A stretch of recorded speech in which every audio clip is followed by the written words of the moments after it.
सत साहेब, जिला जसपुर, ब्लॉक बगीचा, गांव सरडी में आज हम ये हैं कल्पनाथ राम, उम्र 36 वर्ष, और ये इनकी पत्नी है दुज कुंवर, 33 वर्ष की हैं। और ये इनकी बच्ची हैं और 2 लड़के हैं जो अभी घर में नहीं हैं। कुल 3 बच्चे हैं।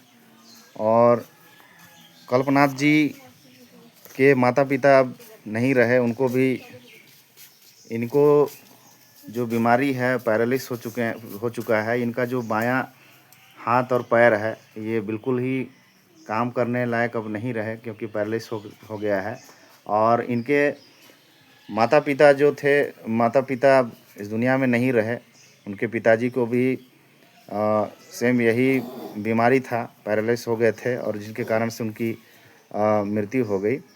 और उनकी बीमारी के चलते जो ज़मीन इनके हिस्से में जो 25 डिसमिल मिला है, वो भी 15 साल से उनके पिताजी गिरवी करके रखे हैं, जो आज तक भी उसको वापस नहीं छुड़ा पाए हैं।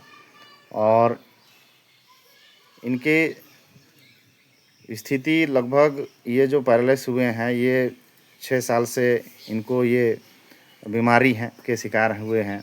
और पैसे के अभाव से अच्छे तरीके से इलाज भी नहीं करवा पाए हैं। और घर की स्थिति बहुत ही दयनीय है। आप समझ सकते हैं कि जिस मुखिया का अगर स्थिति ऐसा हो जाए, जो काम करने लायक नहीं रहे, तो 2 रोटी के लिए तरसना पड़ता है।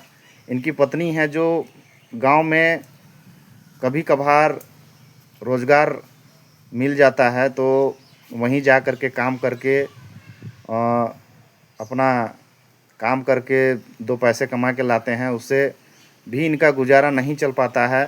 शासन की तरफ से इनको राशन कार्ड के माध्यम से 35 किलो चावल और महतारी योजना के तहत इनको 1000 मिलता है।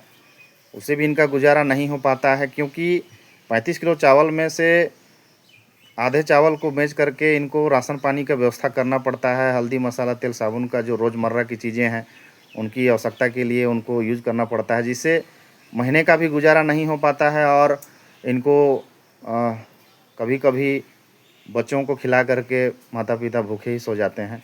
और इनके पास जो पशु भी नहीं है, बैल बकरी तक भी नहीं है, ना ही किसी तरह का कोई संसाधन है। और ये हम आपको दिखाते हैं इनकी घर की स्थिति।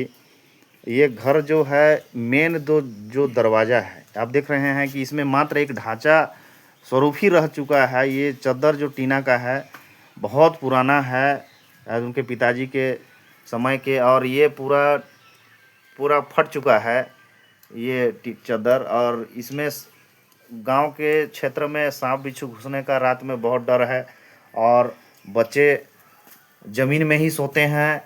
आपको घर का स्थिति दिखा रहा हूँ। ये इनका मेन दरवाज़ा के पास ये जो एक फाटक है, घुसने के बाद में ये बरामदा है। बरामदा के जस्ट दरवाजे के बाएं साइड में ये जो इनका जो कच्चा मकान है, ये कच्चा मकान, और इसी ज़मीन में ये अपना रात का गुजारा करते हैं, यहीं सोते हैं। और इसमें बिछाने के लिए मात्र एक ये जो कपड़े का ये जो बिछाने के लिए है, जिसको सील के बनाया जाता है, ये भी फटा टूटा है। इसमें बिछा करके सारे बच्चे और माता पिता दोनों सोते हैं। और आप देख सकते हैं ये बर्तन है, 2-3 ही बर्तन है, कुल 5 सदस्य हैं। अब कैसे इनका खाना पीना होता है आप समझ सकते हैं। और ये इनका ये जस्ट उसी से लगा हुआ ये किचन रूम है। ये कच्चा चूल्हा है जिसमें ये खाना पकाते हैं। आप देख सकते हैं इसमें मुश्किल से एक छोटा सा हल्दी पैकेट और नमक दिख रहा है। और खाना बनाने के लिए एक छोटा सा डेगची है। ये 5 सदस्यों के लिए छोटे से डेगची में समझ सकते हैं किस तरह से बनाते होंगे। और जस्ट इसी के साथ, और इसमें देखिए किचन में एक तेल तक भी नहीं है। ये तेल छोटा सा आप देख सकते हैं, इसमें तेल तक नहीं है, मात्र एकदम हल्का सा दिख रहा है। सोचिए, आप समझ सकते हैं कि गुजारा कैसे होता है। और जस्ट इसी से लगा हुआ ये मात्र एक कमरा है। कमरा की हालत भी आपको मैं दिखा रहा हूँ। ये पूरा बरसात के दिनों में इतनी बारिश में ये पूरा गीला। ये देखिए रूम, इसको रूम नहीं बोला जा सकता है कि पूरा ये गीला, पूरा फर्श ये देख सकते हैं, ये फर्श पूरा गीला हो, और ये दीवार पूरा फटा हुआ। ये पूरा दीवार धंस चुका है आधा। इसमें जैसे तैसे मिट्टी छबाई करके इसको रिपेयरिंग किया गया है। और ये आपकी घर की रूम कमरे की स्थिति है। और ये बहुत पुराना, लगभग 20 साल पुराना ये टूटा हुआ, ये बिल्कुल टूटा हुआ, ये जो खुल ही नहीं रहा है, ये टूटा हुआ एक नाम मात्र का एक छोटा सा पेटी है। तो ये कल्पनाथ जी का ये घर की स्थिति है।